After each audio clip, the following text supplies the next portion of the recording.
Hi, welcome to The Broken Record. This is my second video, and today I'm going to be talking with Tom Port, founder of Better Records, and we're going to be discussing my recent shootout with the Beatles Revolver, and no doubt a bunch of other related topics. So stay with us, and we'll be back shortly.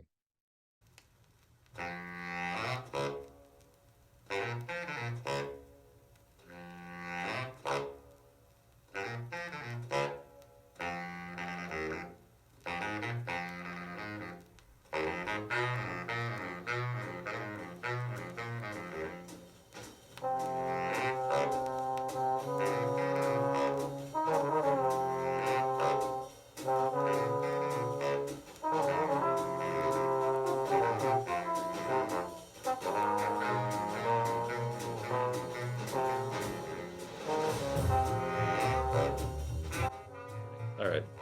So Tom, welcome back to, well, not welcome back, welcome to The Broken Record. Yeah, you screwed up already. I did, of course. And so thanks for joining me. So we're going to talk about a bunch of things, but kind of centered around this Beatles Revolver shootout video that I did, the maiden voyage, if you will, of my YouTube channel, if it should become that going forward, hopefully. I hope it does. Yeah, me too. So when we were preparing to have this conversation, you and I emailed a bit back and forth about what things we might want to talk about. And one of the questions that you posed was why Revolver in the first place? And so I've been thinking about that a little bit, actually. Why I picked it. I mean, part of it was for practical reasons. I had already a few copies to work with. It seemed like something that Better Records would have some copies available, which of course they did. But also I think it's a record that, a lot of people, a lot of people who are, interested in audio and vinyl are going to want a really good copy of. I mean, I expect that you guys sell a lot of hot stampers of Revolver and other Beatles titles. And I mean, you could even make a case for it being, at the, in the top of Beatles titles out there. What's funny about that is I was astonished that it gets voted the best Beatle album consistently in the last 5 years or something. Everything changed. It used to be Sgt. Pepper was voted the best Beatle album, and now Revolver seems to have taken its place. And I don't quite see it that way, but I'm open to anybody's argument, and that people, write lengthy reviews about why they think Revolver's the better album. But if you had to choose between Revolver and Sgt. Pepper, you really just have to take both, because any collection that doesn't have both of those albums in it is got a hole in it. Yeah, Because yeah, those records changed the world. I mean, there was music before Revolver, and then all the music that came after Revolver, and such a big break from for the Beatles from their folky pop of Rubber Soul. yeah, yeah. And it just goes to show. I mean, I'm such a giant Beatles fan. And there's people that are way more obsessive than I am, but considering that I have to play lots of different records in my life in order to have the business I did, but nobody doesn't like playing Revolver. I mean, it's just so groundbreaking in so many ways. Especially, you didn't really get a chance to do it, but um, Tomorrow Never Knows is one of those songs that, like, Oh, yeah, yeah. that was a big thing in Mad Men. I don't know if you ever watched that Right. show. I remember that. Yeah. Yeah, it was like he was just like, what is going on? Yeah. And then the great thing about YouTube, if I can pat them on the head for a minute, is people will do all sorts of wonderful videos about, what is that screechy sound? Oh, it's a sound of seagulls that speeded up, king, king, that sound. Mm. And I thought, who would ever know that? My gosh, and then you never hear it the same again, because then you see pictures of all the reels of tape that people had multiple, all the people that were working at Apple Records, they had to sit in a chair over here and hold a reel of tape so that it could be brought into the machine when they were ready to feed in that little part of it. So many things that had never been done before, but ultimately that doesn't change anything. If I could just add one further comment, which is that record you want the best sounding copy of, just like you want the best sounding copy of Abbey Road and Sgt. Pepper and a few others. Let's say I want the best sounding copy of all the Beatle records because I actually like all the Beatle records, especially the first 5 that nobody else likes. I think are just absolutely amazing, brilliant albums, and don't get played as much. But the problem is what they're, and this is the thing I think we weren't able to really capture in your shootout. You started with a bunch of good copies. You had pretty much all good copies to play. You had real UK pressings of Revolver. You didn't have to play any American copies. You didn't have to play any Purple Label Capitol reissues. You didn't have to play Japanese pressings. You didn't have to play heavy vinyl, mono or stereo. And that's why, or the original Mobile Fidelity half speed, which all these records I've played over the years. I haven't played a Capitol version of Revolver in a very long time, but we did at some point in our growth as audiophiles. And so you basically did a shootout of already cherry-picked pressings. Right. And that's the thing that when audiophiles are going to start, we're going to try to help audiophiles do these shootouts. We're going to have to set up that there's or offer the idea that there's an elimination round, because had you played a lot of those other records, you would have said, nope, not going in. I'm not not playing side 2 of this record. It's a joke. Yeah. So many of them are. Well, I think that's the thing that actually a lot of people don't, who are critical or who dismiss Better Records and the Better Records business model. One thing that I hear them say a lot or allude to is that this absurd notion that Better Records is just like bought a bunch of like random copies and done a shootout that way, which of course at one point you did, but that was the research and development to get the pressings that you needed to do the real shootout to actually find the hot stampers. So, that's a whole different thing that I don't think people like appreciate enough, that you are starting out already with copies that have the potential to win the shootout. Otherwise, you wouldn't have those copies in the shootout, or at least copies that would do potentially really well. Right. And therefore, when people get a copy, particularly a shootout winner, either really are getting a top copy of that record. I mean, a lot has gone into producing that one record. Not just the shootout that produced the record, but all the work that was done to be able to do the shootout in the first place. That's a big deal. Yes, I agree with all that. And when we were getting this going, there's a commentary on my blog about how at one point, I forget what James Taylor record it was, we had 67 copies, literally 67 copies, many of which some of these records I've taken pictures of. I know I had about 50 copies of Blood, Sweat, and Tears' second album, and I took a picture of them all just because there were just so many. And they had accumulated, and at some point I knew later in life I was going to sit down and play them and listen to find the best one. And it took so long to get around to that place that I just, you could find them back in the day for $5, $6, $7, or even less, $4. Right. And of course, now those days are gone. But if you can imagine somebody going, I'm going to do a shootout for this James Taylor album, let's call it Sweet Baby James.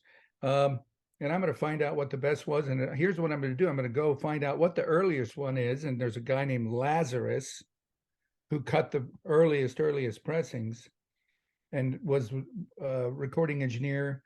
And you can look him up on the web because he'll complain about the fact that the credit for engineering that record was stolen from him by the person who actually gets the credit. I couldn't even tell you who that is. But what's funny about that is as soon as you find out that Lazarus was the original, and it says Lazarus in the Dead Wax, That's one of the worst sounding versions. Hmm. So you learn I hope people learn a lesson. And this is something we need to talk about, that the original doesn't mean anything. It shouldn't mean anything to anyone, but it does. And Yeah. that's the problem. They want a yellow and black label parlophone. Well, I put up on my on my blog recently that the yellow and black parlophone label was used all the way up through 1969. So if you've got Revolver from 66, and they sold a lot of copies between 1966 and 1969, there's a lot of choices. Those stamper numbers aren't going to tell you everything because there's only a select group of those. But then all the different variations in the metal mothers, and you have to have 3 or 4 of something to really know whether it's good or bad of the same stamper. So you start going down that rabbit hole, Yeah. and you got a hell of a shootout in front of you. And I feel sorry for anybody who's starting out trying to do this with no help. I mean, if you don't have help, if you don't have some place to start that where some of that work has been done, it would really be too much. It'd be hard to imagine that you could do it over the course of even a week, because you'd have all the cleaning.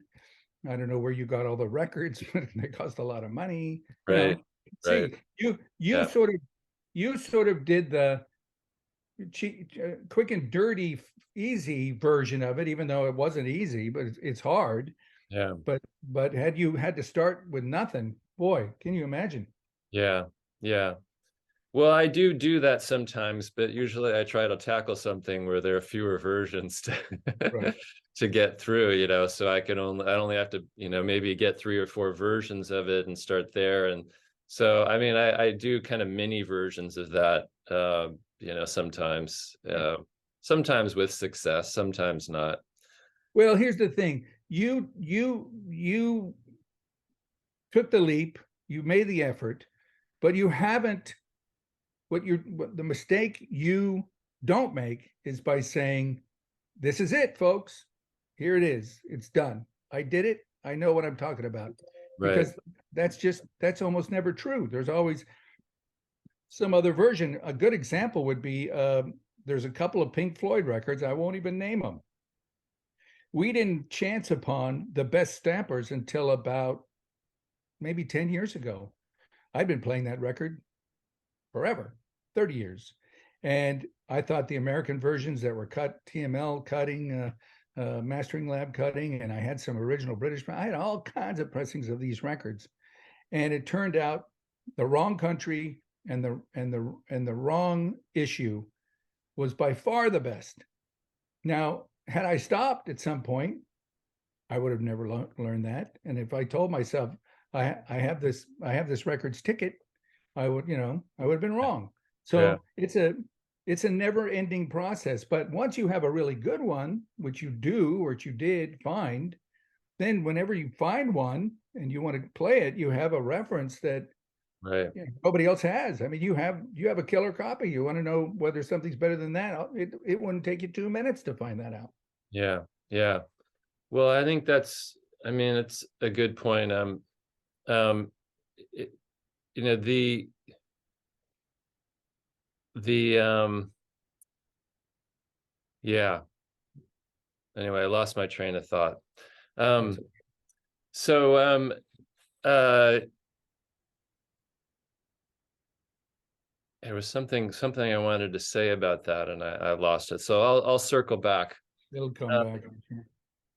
so, well, I mean, for instance, one of the things we talked about the last time we spoke, actually, which, with regards to the sort of the many pressings out there, a good example of a record where you don't really have to do that, and I think it's pretty much public knowledge, is Led Zeppelin 2. I mean, you've got this record which, the first version, where which there are, different stampers of, but at least with that record you've narrowed it down quite a bit. The unfortunate thing being that they're really expensive, so getting a pile of those together is pretty big, pretty expensive thing to do. But there are a handful of records out there that you don't have to do that with. I mean, I've done some shootouts with, like right now I'm working on Charles Mingus Blues and Roots, and so I'm learning some interesting things about pressings of that record, and learning that actually even when I thought I had already kind of had it nailed, like it's, as new copies come in, I'm finding this situation where I've got different mastering on different sides. And then Mm, the latest was, so I got a copy. I started with a copy with Chris Bellman mastering on one side and Lee Hulko mastering on the other side. And then I got a copy that was, pardon? I don't know. Chris Bellman mastered that. You mean a modern reissue of it? Uh, yeah, I mean, I guess a 70s reissue of, I didn't know Chris Bellman was mastering back in those days. yeah, one of them there's a version that, I mean, if you look on Discogs, one side is Chris Bellman, the other side is Lee Hulko. Wow. And so I bought a This is, copy of that. I'm going to say that's on the red and green label from the Yeah, 70s. yeah, red and green label from the 70s, exactly. So I got a copy of that, and then I ordered another one, and it came in, and it was Lee Hulko had mastered both sides of that one. So the second side was the same, but the first side now had a different mastering, Lee Hulko on that side. And then I bought a third copy, and it was again Chris Bellman and Lee Hulko, but this one, Bellman had mastered the second side and Hulko had mastered the first side. That's a weird one. Well, I can tell you from my personal experience with that record, or at least some experience, and then the guys do the shootouts, and we did a shootout not that long ago. The green and blue label in stereo is really amazing. Hmm, You really have to have one of those in order to see to gauge where the red and green is right or wrong. And right. that's where you get into money with old records. They're just, to find a clean audiophile playing condition copy, you're looking at $100 and up. And how many are you going to buy? Yeah. Yeah, how much do you love that record? It really gets into some serious money before we're too far. And that's Atlantic. When you start talking about Blue Note or Hmm, Impulse or in some of these other labels, you're just like, well, I don't have $500 a copy to find out what's the best, right. because what am I going to charge for that record? $5,000? It's nobody will pay it. So Yeah. I mean, it's great to do those red and green labels because they're findable, but most of the time with Mingus's stuff on Atlantic, it's very few shootouts that aren't won.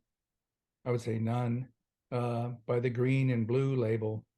Uh, that's just a tip for your viewers. Okay. Good to know. Good to But know. here's the thing: see, you buy that one green and blue label, you love, you say, God, this sounds so good. Well, for most people, that's going to be fine. Right. But what about the person who really wants to take it to the next level? Now he's got some work cut out for him and some check writing to do, and that's where it gets problematical because if you really want to find the best one, you might invest another $1,500 in versions of that record, and then what do you do with all the ones that you didn't think were as good? We talked about these same issues before, whereas what do you, if you have 8 copies of Revolver to do a shootout, what do you do with the other 7? Yeah. Yeah. Right. Exactly. I mean, I guess, you with going back to Zep 2, for instance, you've still got a pretty valuable, pile of records. So if any of them don't, make the grade, I mean, I don't know how I would think most of those at least, would get a super hot stamper rating. I mean, do Oh you yeah, get Zep 2s that that don't really, that you can't sell, as hot stampers? well, when we do Led Zeppelin 2, we learned a lot about Led Zeppelin 2 in the last couple of years. I mean, we learned probably 80% of what we know in the last 3 years, having played that record for the 40 years before that, and Hmm. thinking we knew a lot more. But you've got these different pressing plants, and MOs and CPs and CTHs and PRs and Right. various ones. And I can't tell you all the top of my head. And some of those consistently win shootouts, and some of those consistently do the worst in the shootout, with one exception. I'll even give you the stamper, CTH. CTH used to come in at the bottom of the pile. Now, the bottom of the pile for Led Zeppelin 2 is still at the top of the pile for practically all rock records ever made. I mean, a super hot, a second tier, let's say, for those of us who don't know the nomenclature, a second tier Led Zeppelin 2 still might be the best sounding rock record in your entire collection, because that's how good it is. Right. But Right. when you play it against the really good ones, you hear immediately what it's not doing or what it's doing wrong. And you mark it down accordingly, because we grade on a curve. We used to basically say the best copies would earn 4 pluses if we gave out 4 pluses, and the worst copies would earn 2 pluses, second tier. And there was a particular cutting house, CTH. I couldn't even tell you what that is. Terre Haute, Yeah. Columbia Terre Haute. And they always came out down at the bottom. And then one day that won a shootout. And we said, shows, just any record can surprise you. Any record can change your mind. It's like, okay, we didn't even buy CTH for a while, because if you're going to pay $1,000 for a record, why buy the copy that's not going to win a shootout? I mean, it's $1,000 no matter how you look at it. You're not going to buy, you don't buy them for $500 that are in good condition. The famous story, the famous problem with that record is the song "Thank You," because at the end of the side where everybody has their anti-skate either is non-existent or incorrectly set up, you get all this inner groove distortion. And how many copies have we played where it just starts to break up like crazy? And we like that song. So then you got to either send it back or eat it, or who knows what. But anyway, that's a long way of talking about a record that we know very well. We know all the stampers, and we never pretend to know what's going to win. And if the person actually sitting, like when you throw on a record, when you threw on one of those Revolver records in your shootout, you can't see the stamper numbers. They're all the same label. That makes it really easy for you not to be influenced by extraneous information. And when we throw on Led Zeppelin 2, the person sitting in the chair listening to the record doesn't know what it says on the label, and doesn't ask, and doesn't want to know, just wants to hear what the record is doing. So that makes it very easy for us to keep our scientific experiments rigorous and based on what the record actually sounds like. And then we let ourselves be surprised. If our favorite stamper doesn't win, okay, it didn't win. If a stamper we normally don't like wins, well, that's the one that won. So we don't come out. That's one of the reasons why I don't want to feel like I'm monopolizing this conversation, but we don't tell people what the stamper numbers are for a very good reason. We don't know what the best stamper numbers are. We think we know, but we could be wrong, and we're wrong a lot. It happens. So maybe not a lot, but it does happen. Well, speaking of Zep 2, so another thing I wanted to talk about with that record was you put up a challenge on your website, on your blog, I sure did. not too long ago, inviting people to play their Ludwig cut versus the Page remaster from 2014, I think. Yeah. And which you praised, that you like. It was it's one of the very few heavy vinyl reissues that you've praised. Right. Because I've been reading your blog for years now, and so I mean, There aren't too many. fair. I mean, I think I can think of that and a couple others, that you've mentioned. I was just writing about one today because I put up Brothers in Arms, and the Chris Bellman. Funny, we should be talking about Chris Bellman. Chris Bellman cut that record at 45 on a heavy vinyl pressing. I couldn't tell you what year he did it. And he did a hell of a job. That's one of the best sounding heavy vinyl rock records ever made, bar none. You could put that right up against your best brothers in arms. It does have, excuse me, a couple of things that it doesn't do as well, because Robert Ludwig is, who cut the originals, is hard to beat. But Mhm. it but for a record that you could actually buy that's in print, that's going to be quiet, he did a great job. His record sounds very much. But what's funny about that is, and it's something I want to write about, but I just never seem to find the time. It's so, I write slowly, and it's very tedious for me to explain everything the way I want to without giving out any real information. Is I happened to play that on the same day that I played Led Zeppelin 2 by Jimmy Page, because Jeff Edgers, the guy from the Washington Post that interviewed me and did that big article about records.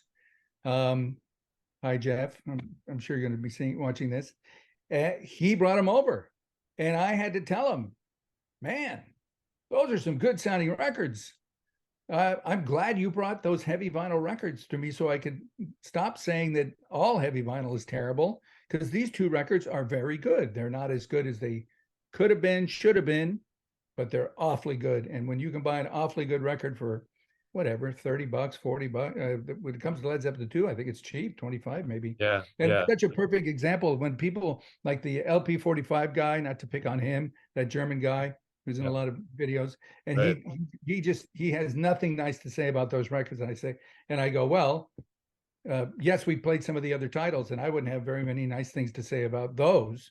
But when Mhm. it comes to Led Zeppelin 2, if you can't hear that this record is really good, then I don't know what you're listening for, because it is put it to you this way, for rock records, by far it would be the best sounding heavy vinyl rock record you have ever played. No contest. It would smoke anything else you could put up against it, because the recording is so good to start with.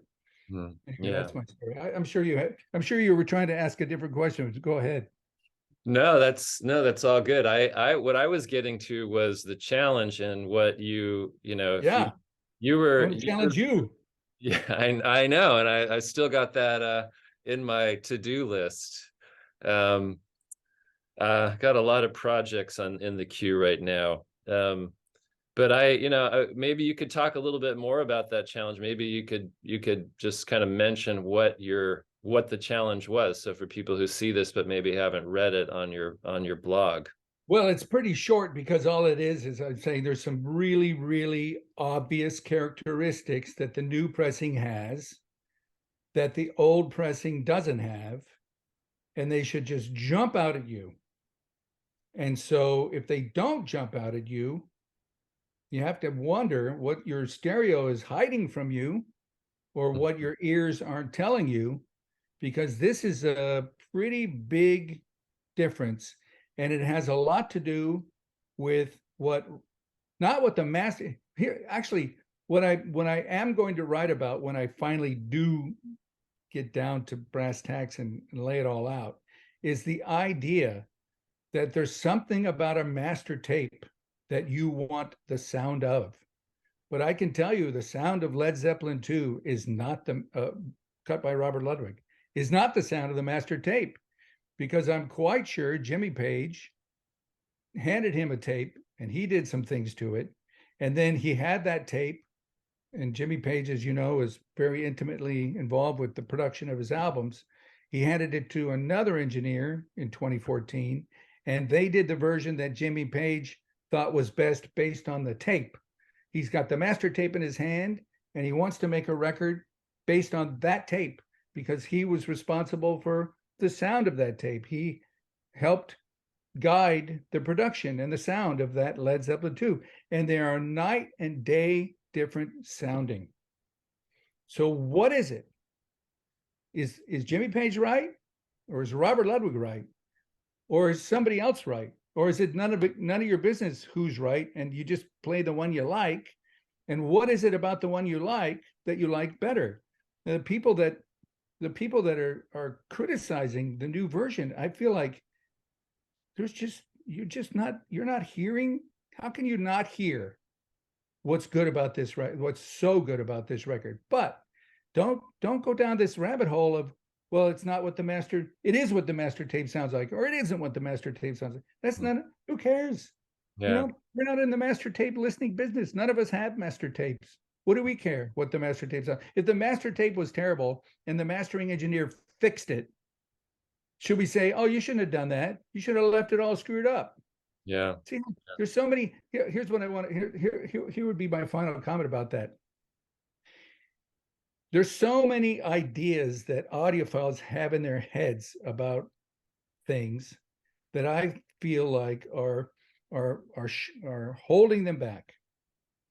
And when somebody came out, oh yeah, the people that write about the silly heavy vinyl jazz records, saying this is, some person, I won't even name any names, some person in charge of releasing this record says this is a more accurate reflection of the master tape than the one that people like, that Rudy Van Gelder might have cut. And I go, well, that's a nice thought. What do I care? I want the best sounding record. Which is the best sounding record, not which one sounds like a master tape. I don't have a master tape. Secondly, I don't even know if I could trust you to tell me that, if should I put faith in your opinion? What are you playing this master tape back on? What are you listening for? All these questions that everybody just assumes and nobody actually ever asks. Like, in what way and for what purpose?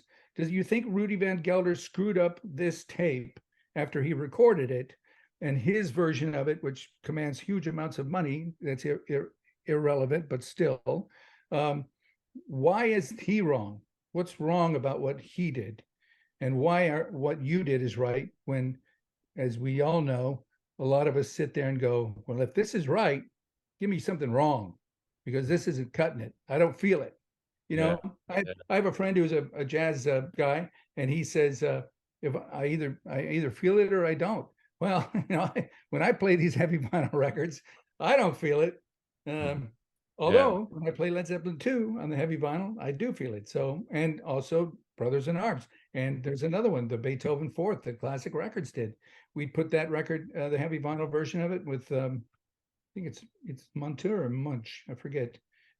Famous Victrola that was on the task list. We had the Classic Records version of it. We put it in the shootout, and it got a super hot grade, super hot, the second tier, the highest grade we have ever given a heavy vinyl record from anybody. Got 2 pluses on one side, 1.5 on the other. So it is possible, and there are some good ones out there. But think about it: there's 5, 6, 7, 800, 1,000 heavy vinyl records. We found about 5 that are any good. Those are some pretty long odds, man. Yeah. Yeah. Not very good odds at all. Well, this reminds me of something that we were talking about the other day, and you said something that I found really helpful. Actually, we're going back to the Beatles and Revolver. Actually, I had a friend come over, and he had been playing Rubber Soul. I loaned him a copy, a hot stamper of Rubber Soul that I got. It was the kind of the lowest tier hot stamper, A+ to A++ on both sides. And so he took that home, and he had been making some bunch of changes on his stereo and getting his stereo to sound better. And he was playing that album over and over and over again. And he's like, Robert, I got to come over. I got to hear it I got to hear this song. I can't remember which song, but I got to hear this song on your stereo. And I got to hear, do I hear this like this mid-range sound that's like kind of this harsh mid-range sound that's kind of driving me crazy. I want to know, do I hear it on your stereo? Because I hear it on mine, and I don't know what to do about it.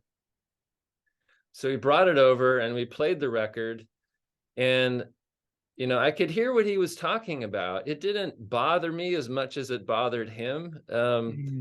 But it did kind of like, I did kind of raise this question, and then I asked you about this, and I kind of had this issue with Revolver in the shootout.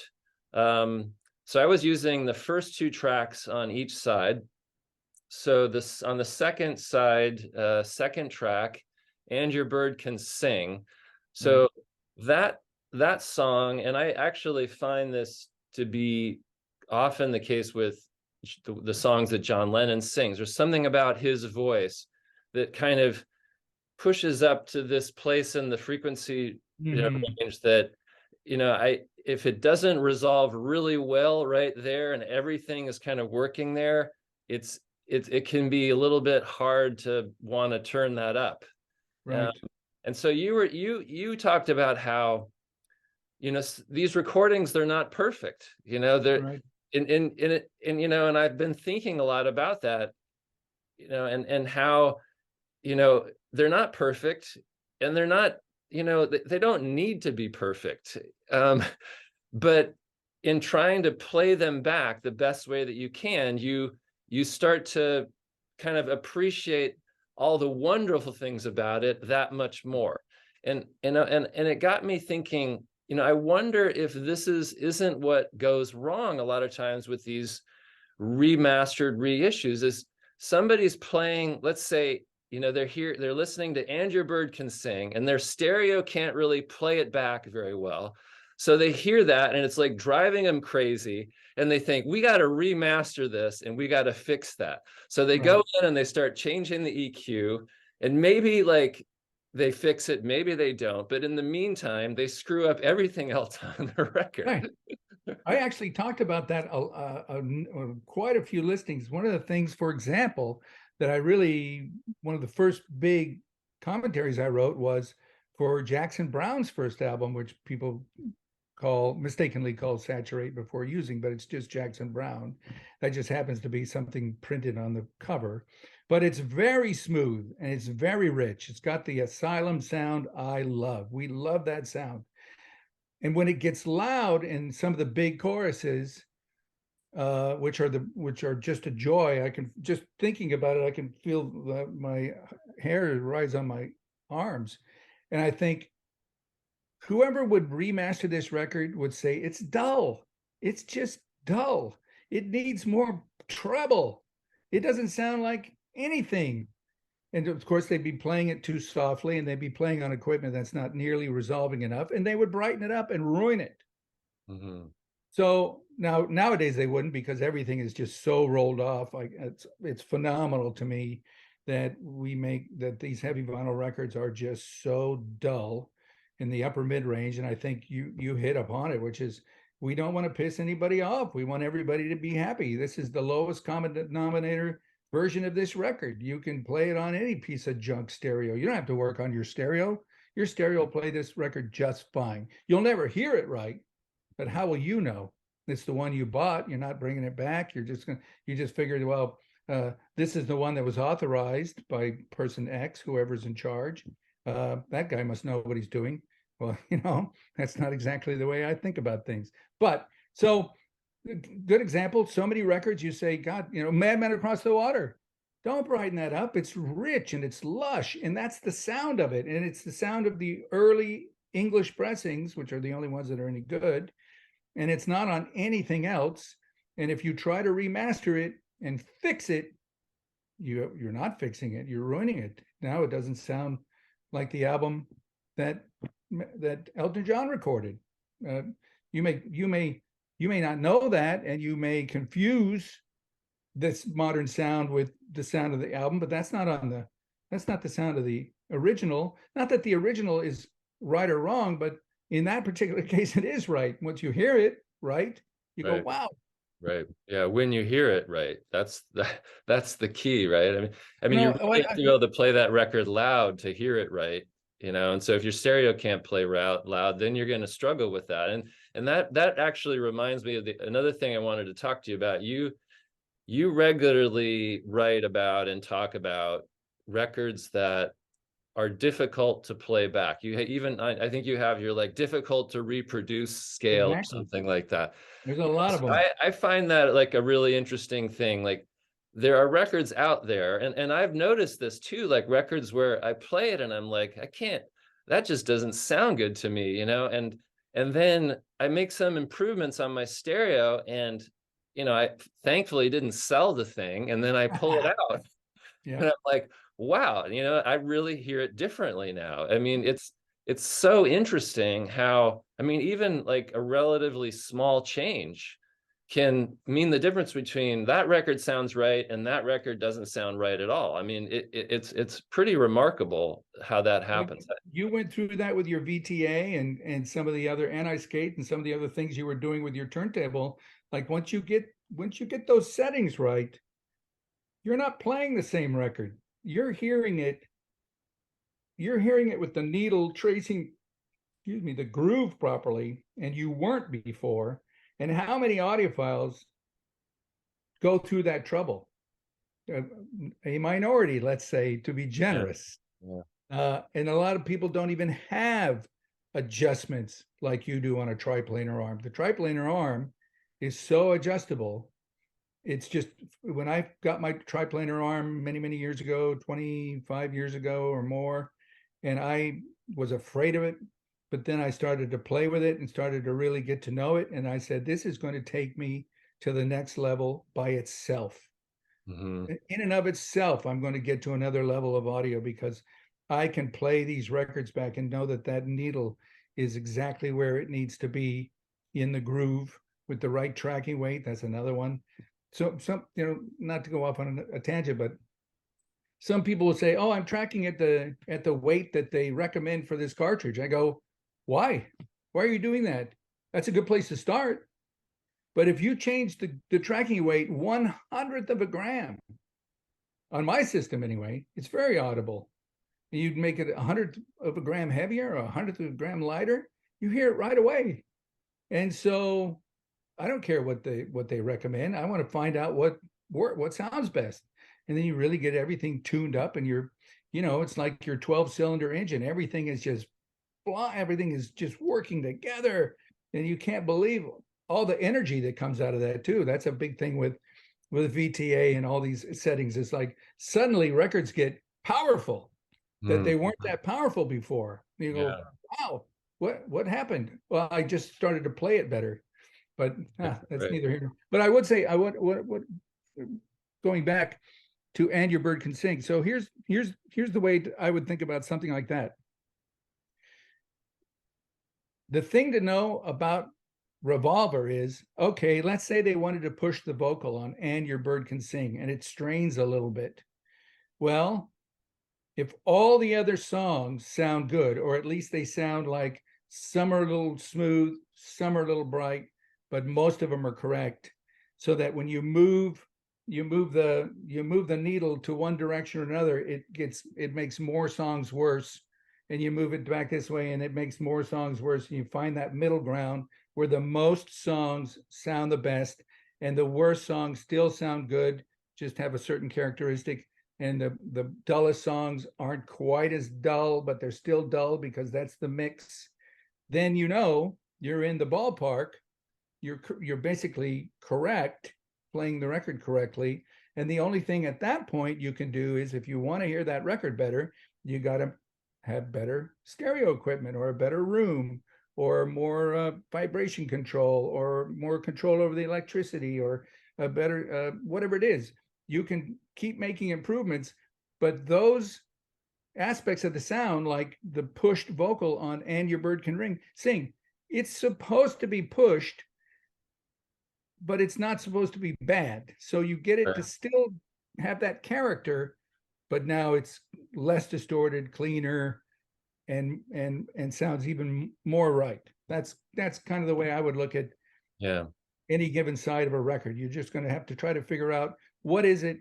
And we talk about that on so many records. It's like, play this song, it's a little dull. Play this song, it's a little bright. If this song is not dull, then the next song is way too bright. If this song is not bright, then the next song is way too dull. Very, very straightforward, simple stuff. As soon as you start doing these shootouts, all these things become very clear. Yeah. Well, I thought about that too with that, and then the track before it, "Good Day Sunshine." So that, a little smooth, is, I mean, that I put that on. I was telling you this, I was talking about this the last time we spoke, which is it seemed like after a while, every record that I had in the shootout sounded good because that track sounded good on every single record. right? It's not a good test then, is it? It's not a good test. If they sound good on every version, that's the song you got to drop and find a different song. Yeah. Well, I mean, I wondered about that. Though. I thought, well, all right, so, but it's in a way a contrast to And Your Bird Can Sing. So, having those songs Right. side by side, you hear Right. you hear Good Day Sunshine, you hear what that's doing, then you hear And Your Bird Can Sing, and then so that kind of gives you a sort of a range for the record in a way, or at least for that side of the record that, okay, here's the kind of the range of like sort of easiest to play to arguably maybe Right. the most difficult to play, and how well is the record is handling it kind of through that whole range. So Right. those choices, started to make a little bit more sense to me, as I thought about that more and realized, all right, well that sort of works, and I think also on, you know, Good Day Sunshine, it is smooth, but it's also a big weighty song, and so that Hmm. song does give you a sense of like how much weight there is Right. to the album. And I think because it is weighty, you put it on, and in a way you kind of almost don't expect it to be as weighty as it is. So even on the records, the copies that aren't as weighty, it still sounds weighty. So you really have to kind of, you know start to, Major. as I went along, I kept kind of going back and going, oh, this is not as weighty because clearly Right. this copy is a lot weightier. So, Right. there was a lot of that going on. And I suppose, I mean, I assume that, when you have done, 50 revolver shootouts, like those sorts of things, you just hear them a lot faster than I could. Well, Um, and experience is a great teacher in that respect. And the other thing is you were a little rushed. We should be honest about the fact that you didn't have as much time as you would have liked, and you had to get through all the records, and your wife had left, and you only have so many hours before she's gonna start banging with a broomstick on the ceiling there. And the key whenever we start playing a record we don't know is I always like to let it play all the way through at sort of a moderate level and just hear if anything happens that catches my attention. I don't even have to be in the room with it. I don't even have to be sitting in the listening chair. I'm just noticing, oh, this part of this song gets really loud right here, or this chorus comes in, wow, or there's a big guitar solo, or whatever it is. The album that comes immediately to mind is uh, the Gershwin Rhapsody in Blue. There's a part where the orchestra comes in, da da da da. There's just strings and brass. It's just really loud, and you just put the record on and you listen, and then at however many minutes it is, you go, oh, that's what we have to play. If that holds up, we have a good copy. If I can get a record and then you start playing them and you say, oh, this one falls apart right there, or this one, oh, this one did great right there. And you yeah, play a little more of a little this and a little that, but at least you have that one thing, that hurdle that's tough to get over, and it yeah, makes it easy. I, when you're playing, like if I was doing the revolver shootout, I haven't done one in a very long time, but it wouldn't be very difficult to do.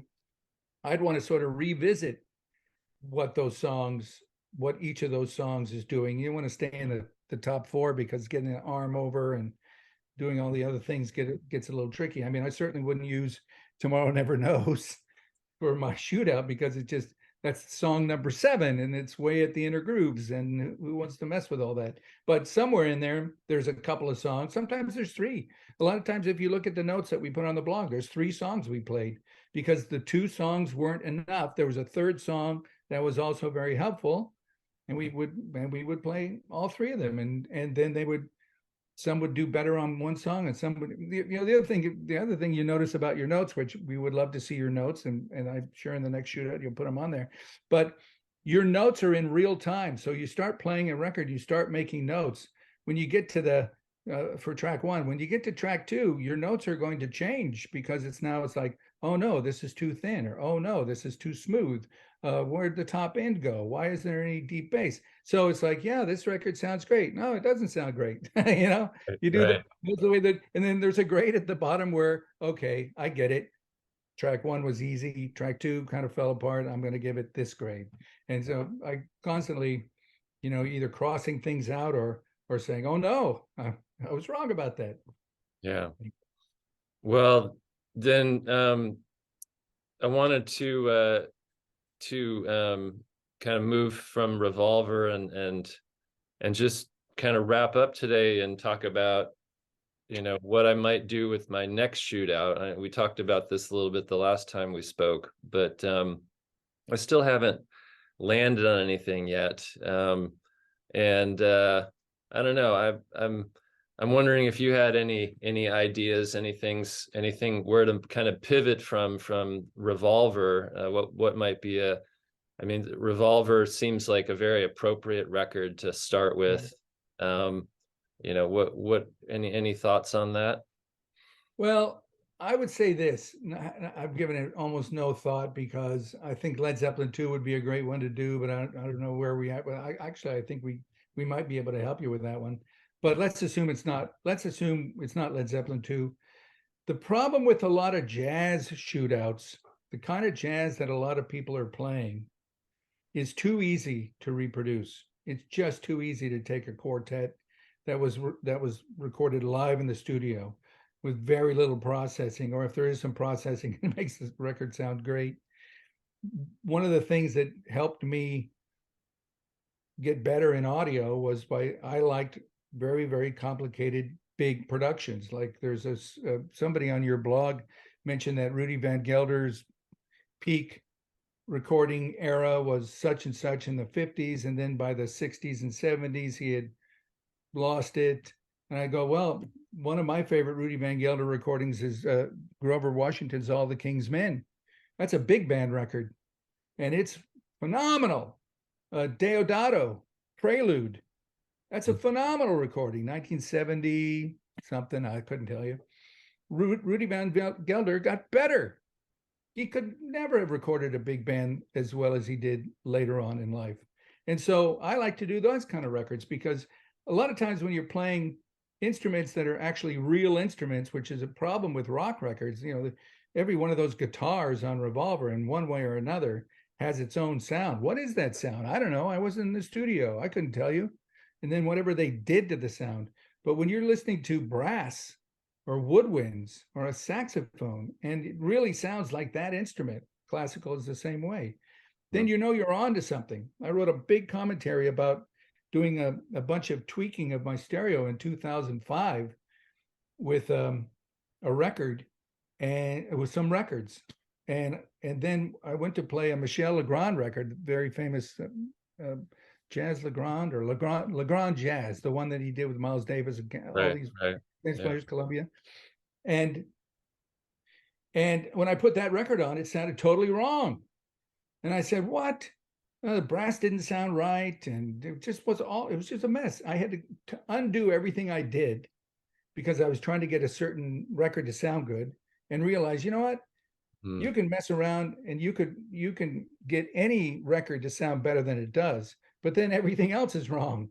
So Yeah. you've got to use real instruments that you can't, you can't really get a baritone saxophone. If it sounds thin, it's wrong because that's not the sound of that instrument. And a good example is audiophiles who take cellos. They take cello recordings where the microphones are too close and they suffer from the proximity effect of microphones and they sound very fat and bloated. If you've ever been to a concert, if you've ever been to a symphony, there's no cellos that sound like that. They're not fat sounding. If you got a fat sounding cello record, don't use it to mess with your stereo unless you just want to make sure that you're getting a fat sound because but then you would have to know how the recording was made. So, Right. You got to use something with real instruments, and that's what really can take you to the next level because getting real instruments to sound good. I mentioned to you a number of times about listening for masked strings when you're doing your turntable setup. That's very hard to get right because when they're a little shrill, that's wrong. When they're a little smeary, that's wrong. And tracking weight and VTA and all those things affect all of that. But when they really have all the texture, all the rosiny texture, but they're still clear and they still have overtones and they still have body, especially lower strings, you get those to sound right, man, you're on another level. And then you play all the rock records and the rock records sound better. You know, you did something right. Yeah. So I don't know how that helps you, but pick some of those. Well, part of it's going to be a practical decision. What can I Right. get enough copies of to actually do a shootout with? Well, Uh, I would say the thing to do in that case is if you contact Fred and you say, here's my list of 10 records I would like to do. I have some copies of. Do you have enough copies on the in the back room shelves for me to do that? For me to do any of these? And Led Zeppelin 2 would be up there because I know we have a bunch of copies of that now and we haven't done the shootout lately. But something like Deodato or Steely Dan Asia. But Asia is a perfect example of a record. Nothing sounds right on Asia. No, no instrument is not processed on Asia, and they're very proud of that. I've been listening to the first album lately, and there's a piano at the beginning of a couple of songs, and that piano sounds so correct because on the first album they weren't into that. We got to create this artificial sounding album that we happen to like the sound of. They mhm. just wanted to record, wanted to get a piano down, and that piano sounds better than any piano on any record probably after that Steely Dan did. But of course, nobody talks about any of that stuff because I don't think they're hearing that piano very well. Maybe they are. Maybe they don't play the record. I don't know. I can't explain what other people do, but I know when I play that record, I hear a piano and I go, if I was recording this piano, I'd be very proud of my work because I got that right. Mhm. And actually, piano is a very good test for a lot Yeah, of things. If you play a yeah, piano record, if that piano doesn't sound right, you got your work cut out for you. Get work on your stereo and figure out what's wrong. yeah, Of course, you have to have a good piano record to start with, but there's a lot of those. There's a lot of good piano records. yeah, yeah. That's a good. That's I use piano all the time when I'm testing things. It really helps. Yeah, you start getting a clanky piano, you start getting a thin piano. Well, I have a whole section on my website, a list of listings for piano test, where especially in pop and rock records, you've got pianos in the mix, and when they just get lost, then Mhm. you know that your stereo, or you don't know that, but let's assume you can guess that maybe your stereo is not doing its job right. You need more resolution, maybe more speed, and you want to more transparency, and you want to get all those things. But if it's a piano that's in like the piano on Tapestry, you can't brighten it up and thin it out and make it clear and ruin everything. You got Mm. to have that. Tapestry is just one of those recordings where the more if you brighten it up, you ruin it. So it's got Mhm. to have that smooth, set 1970 rich sound, which on my Washington Post video, they were testing me, and I Right, said, well, right. I've never really written the commentary, but the worst, by far the worst version was the mobile fidelity. It sounded just like a CD. That's the one where I said, it sounds correct, totally correct. But if you told me it was a CD, I wouldn't argue with you. Well, who buys records that sound like CDs? What is the point of that at those prices? You can buy the CD for $10. Why don't you just buy that? Right. Anyway, Well, listen, Tom, a great thanks. shootout tapestry for you to do. That's Yeah, a tricky. I could do that. That's a doable. I have a couple copies to start with, so I could put something together there. The versions that we like are pretty rare. The versions that win shootouts, I should say, are pretty rare. Um, they have a special label, which is a hint to anyone watching this. Um, and if we had some, that would be great. But you make a list, and we'll see what we can help you with. If Yeah. we have five Yeah. of something, and you have a couple, that's plenty because the five that we have are not junk. They're real records. So if let's say we were doing Tapestry, here's the CBS half speed. Well, what do you want that for? That doesn't sound any good. Here's the new the new cheap vinyl version that Jeff Edgers brought over. That doesn't sound very good. I mean, there's no original that wouldn't beat it. So why are we putting that in the shootout? Plus, you have to change the VTA to play it right. So we don't need that one. So we're going to give you five potentially good copies. and then you have whatever you have. Although that was one comment that I got from a friend of mine who watched the video. He's like, I want, next time you should have some, heavy vinyl in the Right. shootout so that you can, comment on that. And, I just wanted to, with the Revolver shootout, I wanted to portray as well as I could what your staff is doing at Better Records so they can, Right. people can see and appreciate, like, this is how they're generating these records that they're selling. And I'm sure I'll get to doing comparisons with heavy vinyl at some point. It's kind of hard to resist. Well, especially on Tapestry, there's the famous classic record, which wouldn't be very expensive. And then I'm sure there's some heavy vinyl versions that have come out since then that you could do. And those would be good because what it's great that you did Revolver and you did it the way you did it.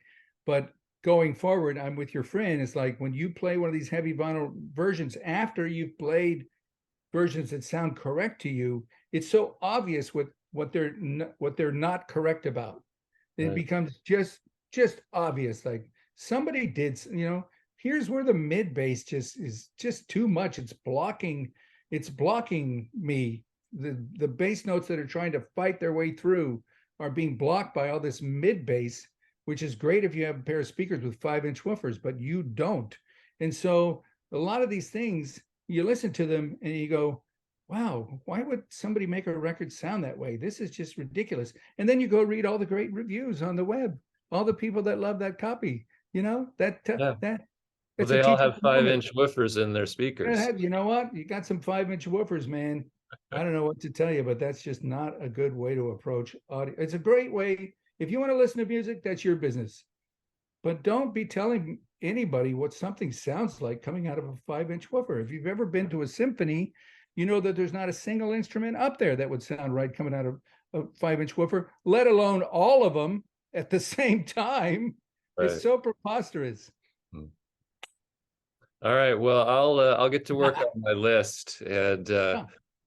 and reach out to Fred and we'll And see and see the what other happens. thing too, Robert, we want to, I think, keep in mind or something going forward. You want to talk about how what you've done to your stereo to get it to where it is now, which is a lot better than it used to be, and you've written about that extensively, and how you make sure that everything is working right in your stereo, and how you're making sure that the records you're playing, the adjustments for the turntable are correct, and what that sounds like. Because a lot of people are afraid of their turntables. They're just afraid of them. I don't want to change something. I might get it wrong. Right. Right. I was the same way. The reason I know all about that is because I was exactly that guy in the 90s. I was afraid of my tone arm. I might set it up wrong. Well, if you set it up wrong, you can fix it. It's the same control, Yeah. Yeah. Well, uh, in regards to the first comment you made there, I actually just posted a breakdown of my whole system with some Good. commentary on. So it's all up there now, latest post on thebrokenrecord.net. So Right. people can take a look at that. And I talk about things I was using before and changed to. And then with regards to the second comment, yes, that's something I need to be a more disciplined. I find I'm not disciplined sometimes about often not disciplined about methodology. I tend to just kind of dive in and just sort of Right. figure it out as I go along. And so I need a clearer methodology. And I think that's fair for people who, might, want to look to what I might say, about a record and decide whether, it's good advice or not. Well, it just occurred to me. Imagine you were going to do imagine you were going to do a video, and your video was simply, "I've got this record that I know this record that Better Record says is good, and I'm going to put it on, and I'm going to make adjustments to my tone arm, and make notes of what's changing, and I'm going to try to find where everything is right." how do I play this record to get it to sound the way Better Records says it sounds? And since that's what we do, I mean, we do that. We're very careful. VTA we change for every type of, like any Parlophone revolver is going to have the same VTA setting because they're all the same, basically vinyl from that era. But if we were going to play an early revolver on a heavy vinyl, a thick vinyl, we would change the VTA until we got it to sound right.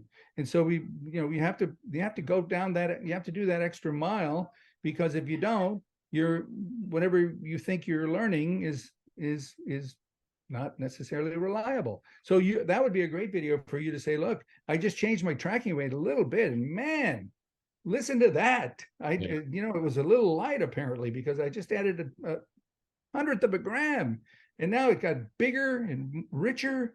And then I went back and it was thin, and I thought the record was thin, but it's not the record. It was my stereo needed a little more tracking weight.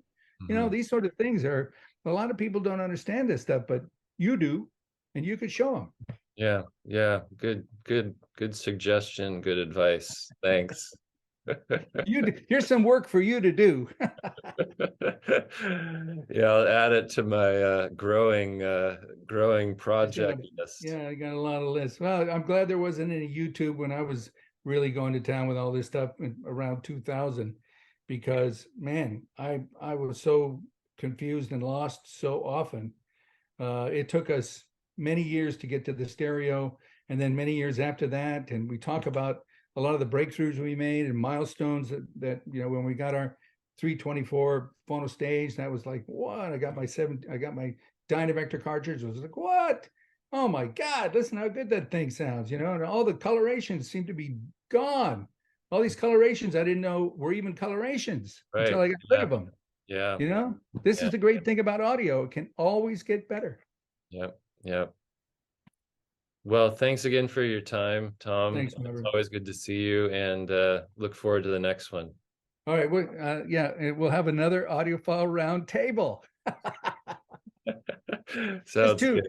Just table for two, man. There's I'm good with that. Works for me. It gives me more chance to just yak. Anyway, hey, it's great to enjoy talking to you, and I'll be in touch soon. Okay, sounds good. Take care. Bye-bye.